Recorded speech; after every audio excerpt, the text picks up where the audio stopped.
Hello friends, स्वागत है आपका। आइए आज देखते हैं विलियम शेक्सपियर के next great tragic play Macbeth से कुछ इंपॉर्टेंट क्वेश्चन आंसर जो कि पिछले एग्जाम्स में पूछे गए हैं या जिनके पूछे जाने की संभावना हो सकती है। तो एक तरह से ये हमारी प्रैक्टिस भी हो जाएगी। बाकी कुछ एक्सप्लेनेशन पॉइंट्स भी मैं बताता चलूँगा जिससे कि आप दूसरे क्वेश्चंस का आंसर भी दे सकें। ये सिर्फ सीधे-सीधे एमसीक्यूज़ ना होकर के एक तरह देखें तो एक रिवीजन है, पूरे प्ले का ही हम कोशिश करेंगे कि जिससे कि आपको ज़्यादा से ज़्यादा फ़ायदा मिल सके। तो पहला क्वेश्चन आपको अपनी स्क्रीन पे दिख रहा है, that is has been asked fair is foul and foul is fair. इसमें कई बार तो ये पूछा जाता है कि किस प्ले की फेमस लाइन्स हैं, तो जवाब है मैकबेथ। लेकिन कई बार ये भी पूछा जाता है कि इसमें फिगर ऑफ स्पीच क्या है? फिगर ऑफ स्पीच जो कि अलंकार पूछा गया है। 4 ऑप्शन आपको दिख रहे हैं, antithesis, oxymoron, paradox and alliteration. अब एंटीथेसिस एक्चुअली क्या है? यह भी एक ऐसा अलंकार है जिसमें दो विरोधाभासी चीजें एक साथ रखी जाती हैं, जो कि रखी गई हैं। फेयर का मतलब अच्छा, फाउल का मतलब बुरा। अच्छा ही बुरा है और फाउल इज फेयर, और बुरा ही अच्छा है। तो बात तो सही है। सेकंड है ऑक्सीमोरोन। तो ऑक्सीमोरोन में भी यही होता है कि दो विरोधी चीजों को एक साथ रख दिया जाता है। पैराडॉक्स भी लगभग यही कहता है। तो अंतर क्या है? अब अंतर की बात कर ली जाए तो एंटीथेसिस एक ऐसा फिगर ऑफ स्पीच है जिसमें कोई प्रोवर्ब टाइप की रहती है, पॉइंटेड कहावत जैसी रहती है, जो ठीक अपने आप को उसी ग्रामेटिकल स्ट्रक्चर में एक दूसरे को अपोज करती है। लाइक अगर कहें तो to err is human, to forgive divine, कि गलती करना मानवीय है और उसको क्षमा कर देना दैवीय काम है। उसी हिसाब से हम कहते हैं कि love is an ideal thing, marriage is a real thing, float like butterfly, sting like a bee. तो ये सारे जो एग्जाम्पल्स हैं वो एंटीथेसिस के आपको देखने को मिल जाएंगे। और जो ऑक्सीमोरोन है एक्चुअली, इसमें कुछ टर्म्स ऐसे होते हैं जिनमें आप देखेंगे कि जैसे कोल्ड फायर या हिडन ट्रुथ। ट्रुथ भी है, हिडन भी है, आग भी है और कोल्ड भी है। तो ऐसा तो कुछ है नहीं इसमें। अब बचता है लास्ट में पैराडॉक्स है। तो एलिट्रेशन, एलिट्रेशन में कुछ शब्द जो लगातार रिपीट होते हैं, लेकिन यहाँ पे एफ रिपीट आपको दिख रहा होगा, एफ रिपीट हो रहा है। यहाँ यहाँ भी एफ रिपीट हो रहा है, लेकिन बीच में इज है, यहाँ पर फिर से एंड आ गया। तो कुल मिला के एलिट्रेशन का भी ऑप्शन खत्म हो गया है। अब बचता है हमारे सामने पैराडॉक्स। पैराडॉक्स ऑप्शन सी यही करेक्ट ऑप्शन है एक्चुअली। पैराडॉक्स ही करेक्ट ऑप्शन है, क्योंकि यह एक ऐसी कहावत होती है या एक ऐसा फिलोसफिकल स्टेटमेंट होता है जिसकी बहुत ज़्यादा डीप मीनिंग हो। तो fair is foul and foul is fair का मतलब ही ये हो गया कि कुछ भी अच्छा है बुरा नहीं है, ये सिर्फ हमारे ऊपर ही डिपेंड करता है। जैसे विलियम शेक्सपियर ने किसी और प्ले में बोला है कि नथिंग इज गुड और bad in this world, only our thinking make it so. उसी हिसाब से राइट ऑप्शन इज पैराडॉक्स, क्योंकि इसमें एक फिलोसफिकल और डीप थिंकिंग शामिल है। तो राइट ऑप्शन इज पैराडॉक्स। अगले क्वेश्चन पे बढ़ते हैं। What title does Macbeth have in the beginning of the play?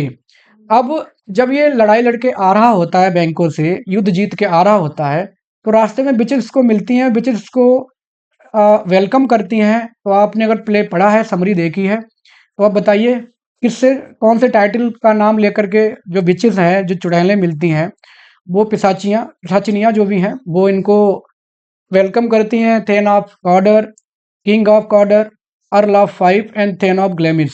तो इसमें कौन सा टाइटल उसके पास होता है और कौन से टाइटल से वो इसको एक्चुअली, जब ये आ रहा होता है तो वो बोलती हैं कि thane of Cawdor, future king of Scotland. और जो उसके पास होती है पदवी, वो होती है ऑप्शन नंबर डी करेक्ट है इसमें। Option D is correct, thane of Glamis, ये उसके पास होती है ऑफिशियली, ये पदवी टाइटल होता है। और विचेस उसको थेन ऑफ कॉर्डर बोलती हैं, क्योंकि यह थेन ऑफ कॉर्डर को ही हरा के आ रहा होता है युद्ध में, और वो इसको थेन ऑफ कॉर्डर बोलती हैं और फ्यूचर किंग ऑफ स्कॉटलैंड बोल देती। वहीं से पूरी, मान के चलिए, पूरी मंशा खराब कर देती हैं, वो पूरी नीयत खराब कर देती है मैकबेथ की। और वो उसके अंदर ये एम्बिशन आ जाती है कि वो विचेस ने बोल दिया है तो प्रोफेसी ठीक होगी, वो राजा बनने वाला है। तो कुल मिला के विचेस ही शुरुआत कर देती हैं ट्रेजिक एलिमेंट्स की। What prophecy do the witches not give Banquo? क्योंकि वैंको साथ में होता है तो विचेस दोनों के बारे में बोलती हैं। क्या बोलती हैं? He will be king, his descendants will be king. Third है he is both, lesser and greater than Macbeth. चौथा, he is both less and more happy than Macbeth. कौन सा ऐसा स्टेटमेंट है जो विचिस बैंकों के बारे में नहीं कहती है? तो इसका ऑप्शन है पहला, ही विल बी अ किंग। वो ये नहीं बोलती है कि तुम राजा बनोगे। ऑप्शन ए इसमें करेक्ट ऑप्शन है। और बाकी की बातें वो सब बोलती हैं। वो ये भी कहती हैं कि तुम राजा नहीं बनोगे, तुम्हारे डिसेंडेंट्स जो होंगे वो राजा बनेंगे। बाकी वो ये बात भी कहती हैं कि तुम मैकबेथ से ज़्यादा अच्छे हो, या तुम ज़्यादा खुश हो। खुश भी ज़्यादा भी हो, कम भी हो, ज़्यादा महान भी हो, कम महान भी हो। तो कुल मिला के कॉन्ट्राडिक्टरी चीज़ें वो बोलती हैं, लेकिन बोलती हैं, सारे सेंटेंस वो बोलती हैं। पहला जो ए ऑप्शन है, कि डायरेक्ट उसको नहीं बोलती हैं कि तुम राजा बनोगे, ये बात बोलती हैं वो मैकबेथ से। तो बैंकों को भी ये बात पता चल जाती है। क्वेश्चन नंबर 4 पूछता है कि what does lady Macbeth ask the spirits to do. अब जैसे ही एक लेटर लिख देता है मैकबेथ विचेस के बारे में, और वो लेडी मैकबेथ को मिल जाता है, तो लेडी मैकबेथ पूछती हैं कि उसको पता चल जाता है कि मैकबेथ के बारे में बोला गया है कि वो राजा बनेगा। अब कौन नहीं चाहेगा कि, कौन ऐसी महिला जो नहीं चाहेगी कि उसका पति राजा बने, कोई बड़ा ऑफिसर या कुछ भी बने obviously.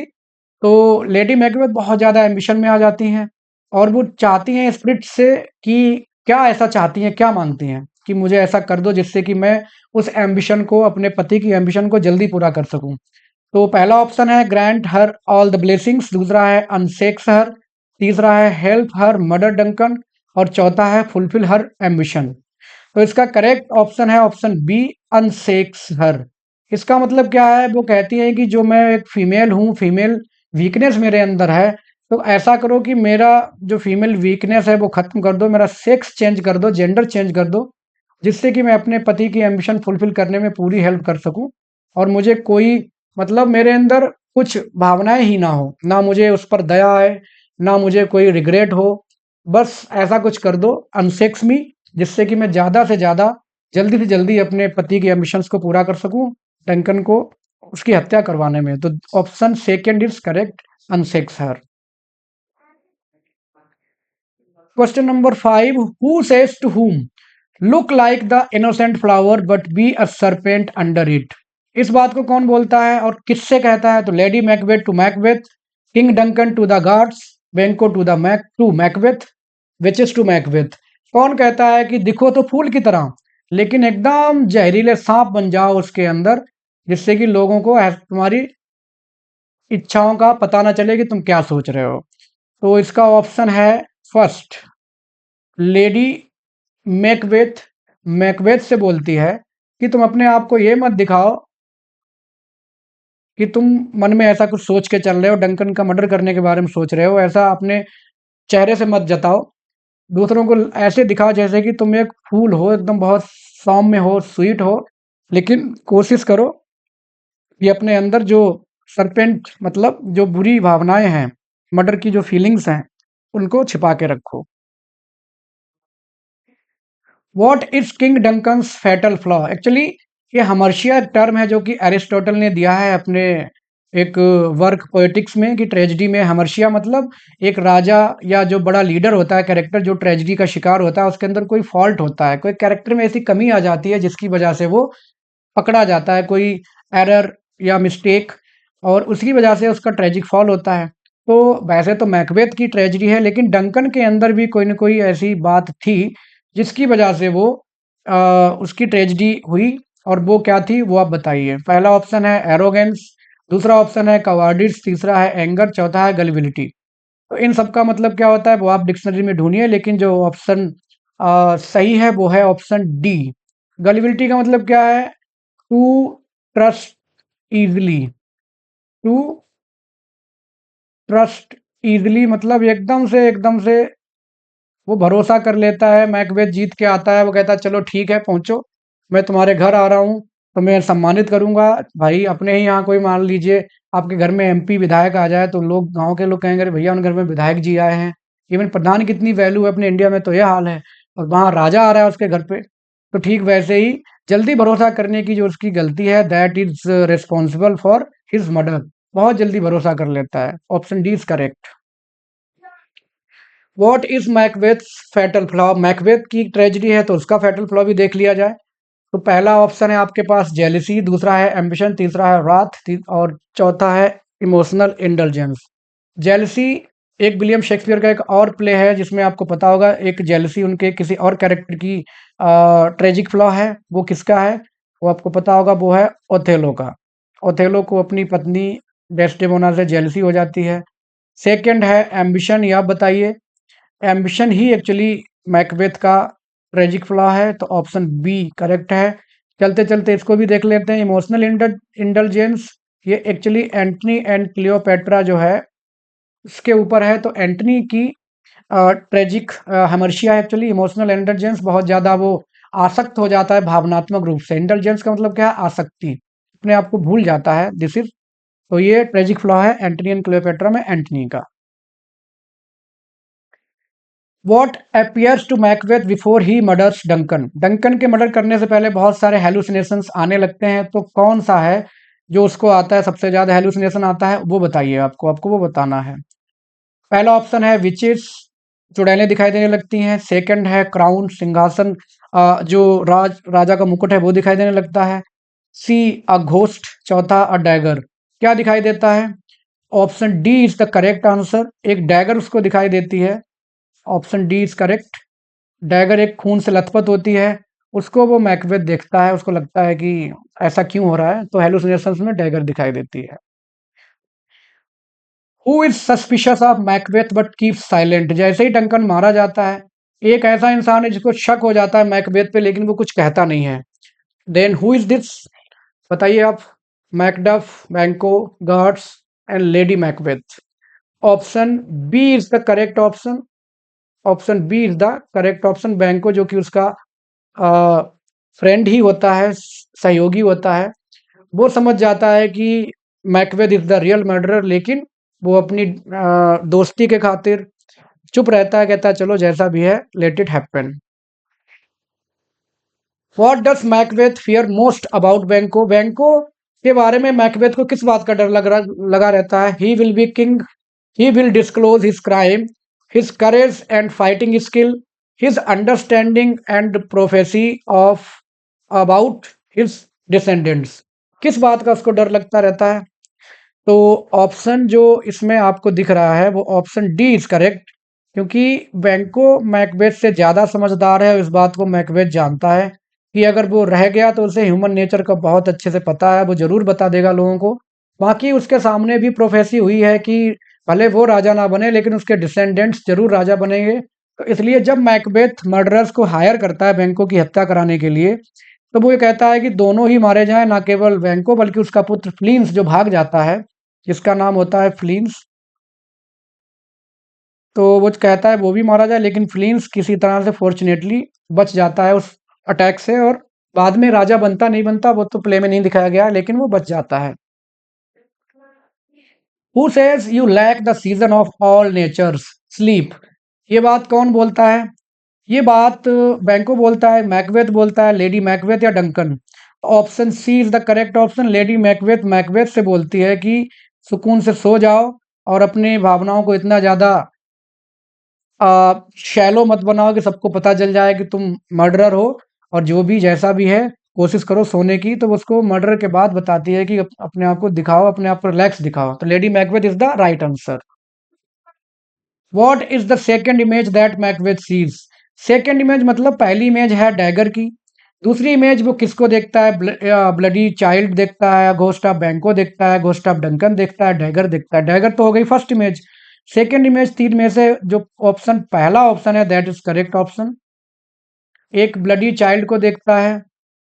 This is the second image of his hallucination, उसके डे ड्रीम की ये सेकंड इमेज होती है।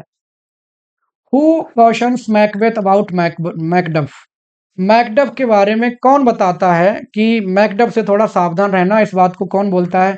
विचेस बताती हैं, लेडी मैकबेथ बताती है, बैंको बताता है, या आर्म्ड हेड जो एक अपैरिशन मतलब विचेस जो खेल खेलती हैं, तो उनमें से कौन बताता है मैकबेथ को कि मैकडफ से सावधान रहना क्योंकि वो तुम्हारा दुश्मन हो सकता है?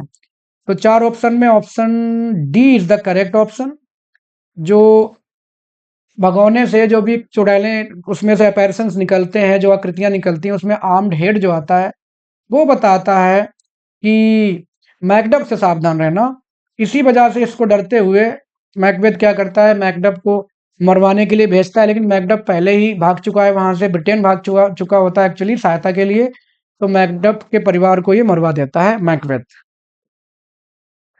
अगला है who says out damned spot, out I say, ये कौन कहता है? लेडी मैकबेथ कहती है, मैकबेथ, द डॉक्टर या मैकडफ? तो इसका जो राइट ऑप्शन है वो है लेडी मैकबेथ। एक्चुअली डंकन की हत्या करने के बाद ये उसके खून को गार्ड्स के मुंह पर स्मीयर कर देती है। फिर इसको सब लगने लगता है कि खून अभी भी इसके हाथों पे लगा हुआ है। तो जो स्पॉट है, डैम्ड स्पॉट, ये क्या है actually? This is blood stain. खून का जो धब्बा होता है उसके बारे में बात कर रही है, ब्लड स्टेन है। और उसी वजह से ये कहती है कि वो ऐसा लगता है कि बार बार वो उसको हाथ धोती है ना, बार बार हाथ धोया करती है स्लीप वॉकिंग सीन में। तो उसी से कहती है कि खत्म, जाओ यहाँ से, खून के धब्बे हटो यहाँ से, भागो यहाँ से, लेकिन वो उसको लगातार एहसास होता रहता है, उसके हाथों में बरकरार है। What does lady Macbeth do while sleep walking? Sleep walking scene के लिए मैकबेथ प्ले फेमस है, आपको पता होगा। तो इसमें लेडी मैकबेथ कौन सा काम करती है? Kills Duncan again and again, बार बार सपने में डंकन को मारती है। Second, walks here and there in house, घर में इधर उधर घूमती रहती स्लीप वॉकिंग में। सी शाउट्स मैडली, पागलों की तरह चिल्लाती है। चौथा है वॉशेस हर हैंड्स। तो क्या ऑप्शन हो सकता है इसका? Correct option is D. अभी मैंने आपको बताया कि वो बार बार अपने हाथ धोया करती है, उसको लगता है खून उसके हाथों पे लगा हुआ है, तो स्लीप वॉकिंग सीन का ही है। Washes her hands again and again, ये सोचते हुए कि अभी भी उसके हाथों पे खून लगा हुआ है डंकन का। Which incident shocks Macbeth the most? जब ट्रेजिक इवेंट्स हो रही होती हैं, उनमें सबसे ज्यादा ऐसी कौन सी घटना है जो मैकबेथ को सबसे ज्यादा प्रभावित करती है? This is to be answered from you. Lady Macbeth sleep walking, Banquo's ghost, witches prophecy, Birnam wood begins to move. कौन सी ऐसी इंसिडेंट है जिससे वो बहुत ज्यादा प्रभावित, शॉक हो जाता है? एक्चुअली प्रभावित नहीं होता है, शॉक हो जाता है कि अरे ऐसा भी हो सकता है, और वहीं से उसका भरोसा डगमगा जाता है। तो उसका जो करेक्ट ऑप्शन है वो है ऑप्शन नंबर डी। क्योंकि चुड़ैलों ने कहा था कि जो बर्नम वुड है एक्चुअली, जब तक तुम नहीं हारोगे, जब तक बर्नम वुड मूव नहीं करता है, until it moves, until it moves।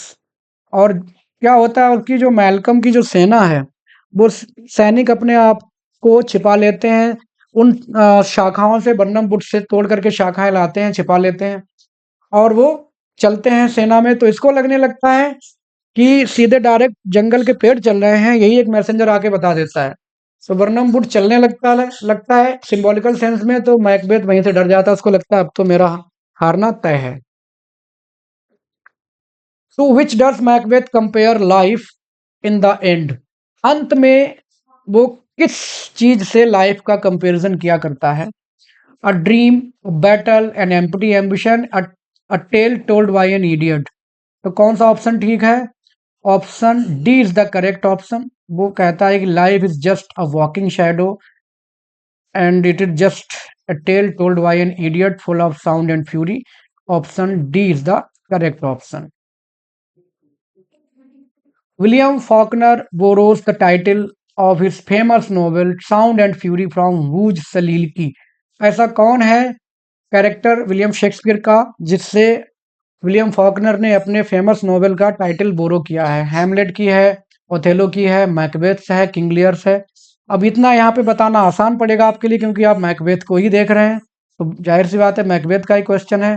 बाकी अगर अलग उसमें आता है तब भी आपको याद रखना है। ये बोलता है मैकबेथ, जब लेडी मैकबेथ की मौत हो जाती है, सुसाइड कर लेती है एक्चुअली, जब वो सुसाइड कर लेती है, उस सुसाइड के बाद मैकबेथ कहता है कि life is just a walking shadow and it is a told tale told by an idiot signifying nothing full of sound and fury, इस टाइप से कुछ बोलता है। तो बस वहीं से इन्होंने ये टाइटल उठाया है। Who kills Macbeth? तो मैकबेथ को कौन मारता है? क्या वो सुसाइड करता है? रॉस या डंकन का पुत्र, बैंकों का पुत्र, या मैकडफ? तो option D is the correct, Macduff इसको उसके कर्मों की सजा देता है। Who becomes king at the end of the play, जब सब कुछ हो जाता है, मैकबेथ मारा जाता है अपने पापों की सजा पा करके, तो अंत में कौन है जो राजा बनता है? फ्लिंस, मैकडफ, डोनाल्डवेन, मैल्कम। डोनाल्डवेन, मैल्कम ये दोनों एक्चुअली डंकन के बेटे हैं, तो कोई इन्हीं में से बनेगा।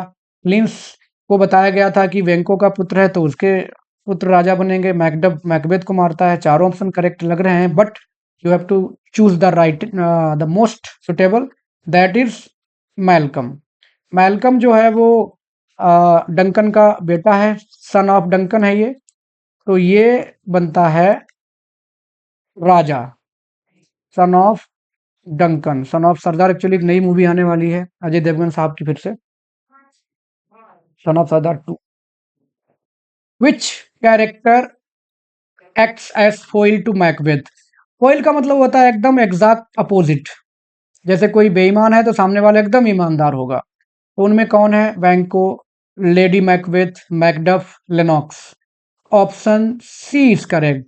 मैकडफ जो है वो एकदम मैकबेथ से जस्ट अपोजिट बिहेव करता है, तो option C is the correct option, क्योंकि यही मैकबेथ को उसके कर्मों की सजा देता है। ब्रिटेन जाता है और डंकन के बेटे को समझाता है, वहां से और ज्यादा सेना लेकर के आता है और मैकबेथ को युद्ध में हरा करके उसको मार देता है। ना केवल उसको मार देता है, बल्कि फिर से एक पॉलिटिकल रेस्टोरेशन इंग्लैंड में, सॉरी स्कॉटलैंड में होती है। What does Macbeth envy in Duncan after killing him? जब डंकन को मार दिया जाता है, फिर मैकबेथ बहुत मेंटली परेशान रहने लगता है, साइकोलॉजिकली कॉन्फ्लिक्ट चलता है उसके मन में, तो अंततः उसे जेलसी होने लगती है डंकन से, अपने उस मेंटल टॉर्चर से वो आज़ाद होना चाहता है। तो किस बात की उसको जेलसी होती है? पहला ऑप्शन है हिज किंगशिप, दूसरा है his peace in death, C option है his royalty, and D is his gullible nature, जो उसका तुरंत भरोसा करने वाला नेचर था, जो कि एक ऑप्शन ठीक भी हुआ है कुछ देर पहले।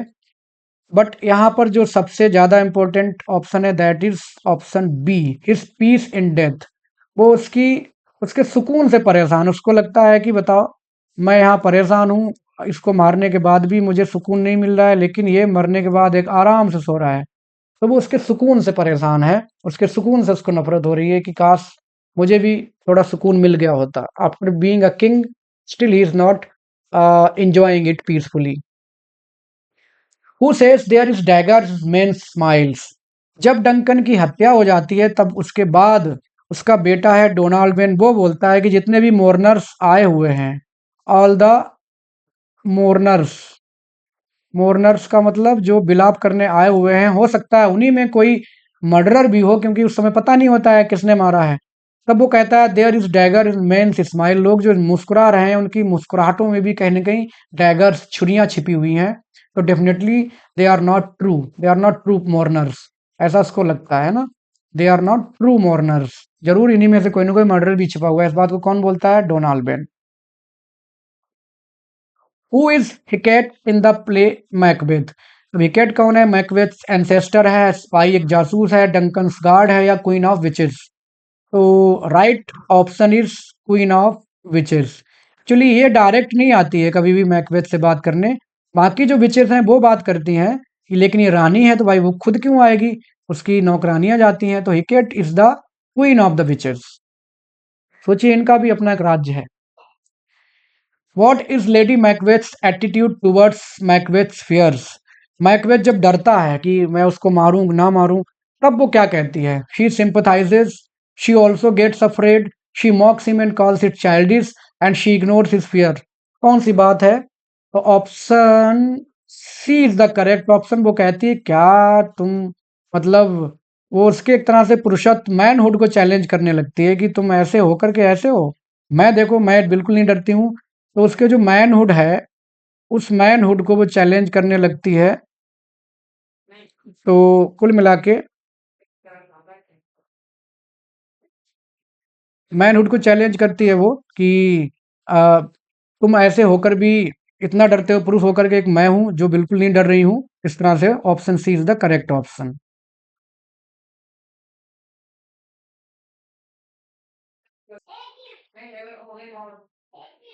What does the line "What is done can not be undone refer to, इस लाइन का क्या मतलब है, वो किसके बारे में है? Duncan's murder, Banquo's murder, Lady Macbeth's guilt, witches prophecy. तो option C is the correct one. Lady Macbeth अपने आप को बहुत ज्यादा गिल्ट में महसूस करती है। फिर उसको लगता है कि जो हो गया, व्हाट इज डन, जो हो चुका है उसको आप सुधार नहीं सकते, मतलब जो कर दिया है उसको सुधार नहीं सकते। What is done can not be undone.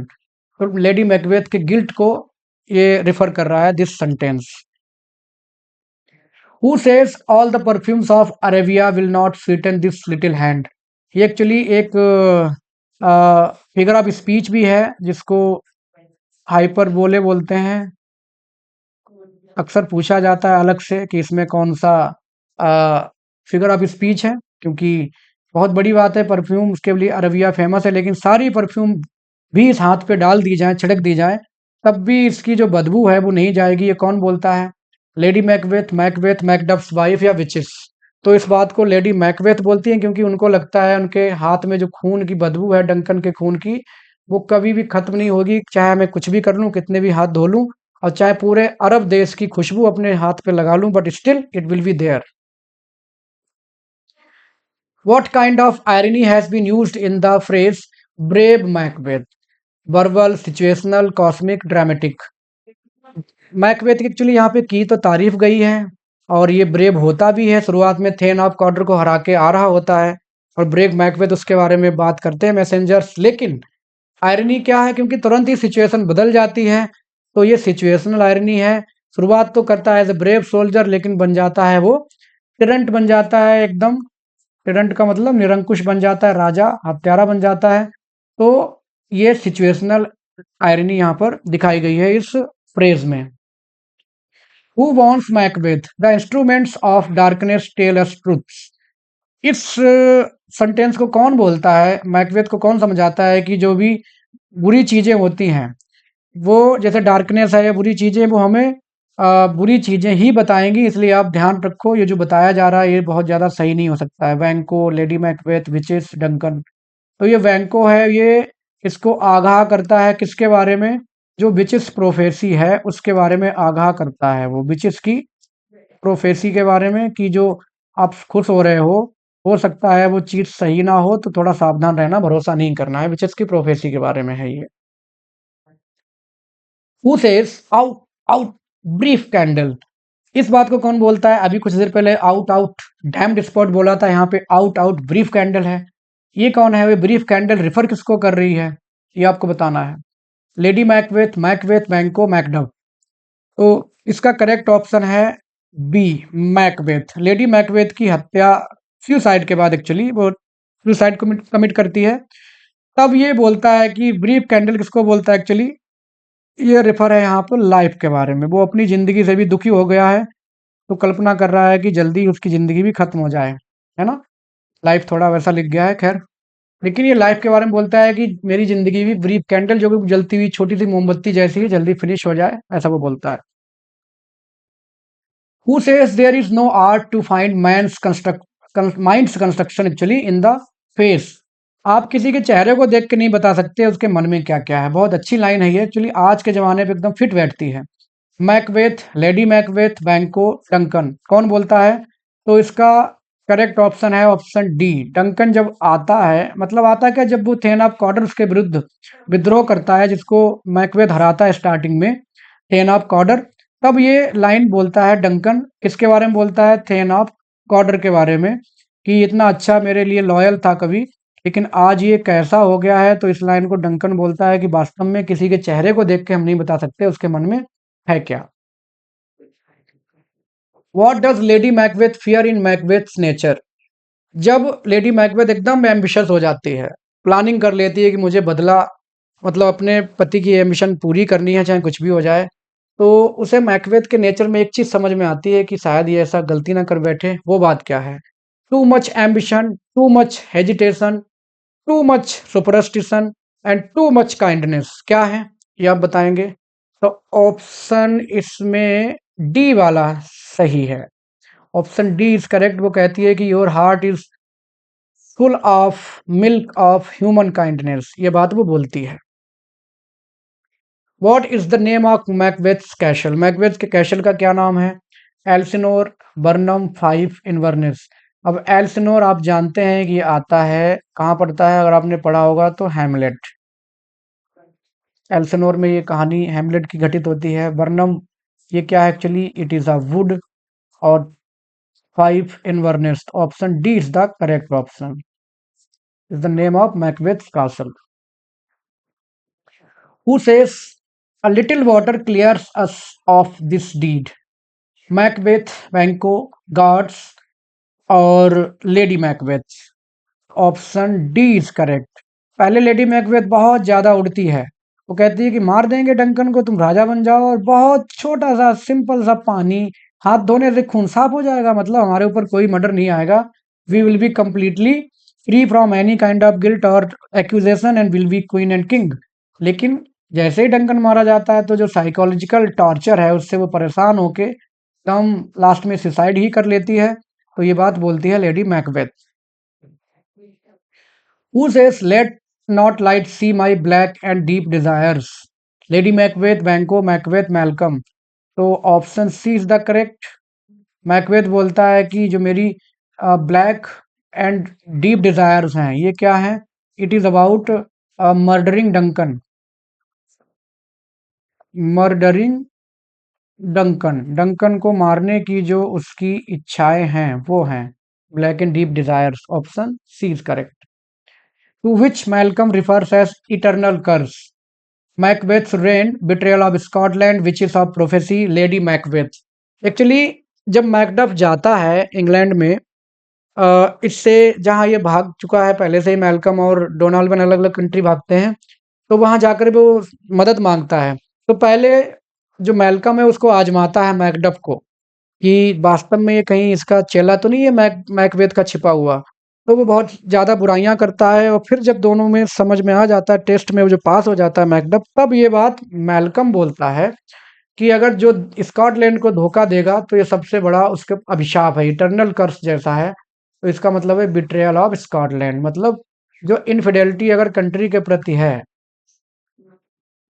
Infidelity मतलब दगाबाजी अगर कंट्री के प्रति है, तो मान के चलो सबसे ज्यादा इटर्नल कर्स जैसा है। What is Bellona's bridegroom? ये यूजीसी नेट में पूछा गया क्वेश्चन था। इसका मतलब क्या है? A Greek mythological character, a metaphor for Macbeth, a title for witches, an image of Duncan. तो ये किसके बारे में कहा जाता है? ये कहा जाता है मैकबेथ के बारे में कि वो बहुत ज्यादा ब्रेव है। एक्चुअली उसकी बहादुरी को देखते हुए कहा जाता है, उसकी बहादुरी के लिए कहा गया है Bellona's bridegroom. Who says life is but a walking shadow? अभी कुछ देर पहले ही मैंने आपको बताया था, तो ऑप्शन सी इज करेक्ट। जब लेडी मैकबेथ की सुसाइड हो जाती है, उस सुसाइड के बाद ये बोलता है। Who is described as a dead butcher? Dead butcher कौन बोलता है? Macduff, Macbeth, Banquo, Malcolm. किसके बारे में कहा गया है? ये कहा गया है मैकबेथ के बारे में। और इसको बोलता कौन है? इसको बोलता है मैकडफ। मैकडफ इस बात को बोलता है, ये डेड बूचर है। What does the phrase borrowed robes mean? उधार लिया गया title. Banquo's disguise, guards robes, Macbeth stolen title, Macbeth armed robes. तो option C is correct. Macbeth के जो स्टोलन टाइटल हैं जैसे थेन ऑफ कॉर्डर और राजा भी वो इसी हिसाब से बनता है, तो उसके बारे में कहा गया है borrowed robes. Who says the night has been unruly? इस बात को कौन बोलता है? Macbeth, lady Macbeth, Duncan, Lennox. तो इस बात को बोलता है लेनॉक्स। और ये बात कब की है?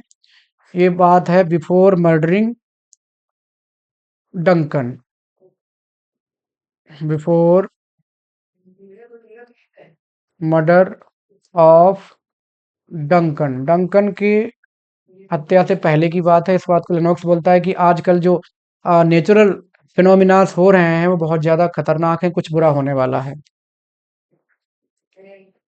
Let grief convert to anger, blunt not the heart and rage it. इस बात को कौन बोलता है? किसके लिए बोलता है? Macbeth, lady Macbeth, Ross, Malcolm. तो इस बात को बोलता है मैल्कम। और ये बात वो किससे कहता है? वो इस बात को कहता है मैकडफ से। वो कहता है कि जब उसको पता चलता है मैकडफ के परिवार को मैकबेथ ने मरवा दिया है, तब मैल्कम कहता है कि एकदम अपने गुस्से को, जो दुख है उसको गुस्से में बदलो, और अपने मन को शिथिल नहीं पड़ने देना, और ज्यादा क्रोध अपने अंदर लाओ और बदला लो। भड़का रहा होता है एक्चुअली वो। Who says upon my head they placed a fruitless crown? किसने कहा कि मेरे सिर पर उन्होंने एक ऐसा सिंह ताज रख दिया है जिसका मुझे कोई फ्रूट नहीं मिला है, कोई लाभ नहीं मिला है? Lennox, Malcolm, Macbeth, Duncan. अब ताज तो डंकन के सिर पे था, मैकबेथ के था, मैल्कम भी राजा बनता है। Who says? मैं लेनॉक्स तो ऐसे इलिमिनेट हो गया।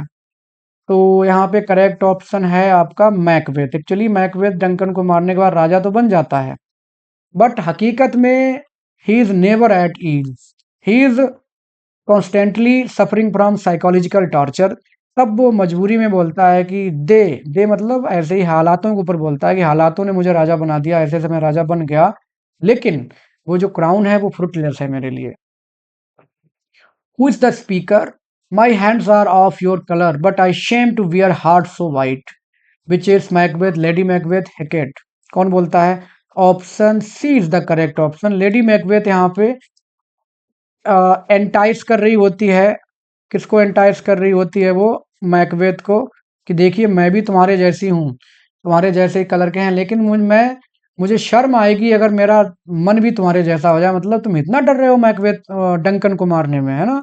ऐसे एकदम अनमैनली हो। तो वो भड़का के आखिरकार हत्या करवा ही देती है। तो लेडी मैकबेथ का ये स्टेटमेंट है। What natural symbol often parallels guilt in Macbeth? Guilt किस चीज से बहुत ज्यादा यहाँ पर कंपेयर किया गया है, बताइए? Water, fire, thunder storm, blood. Option D is the correct option. Blood कई बार अलग अलग सीन्स में आया है, तो ये सिंबॉलिकल सेंस है किसका? गिल्ट का।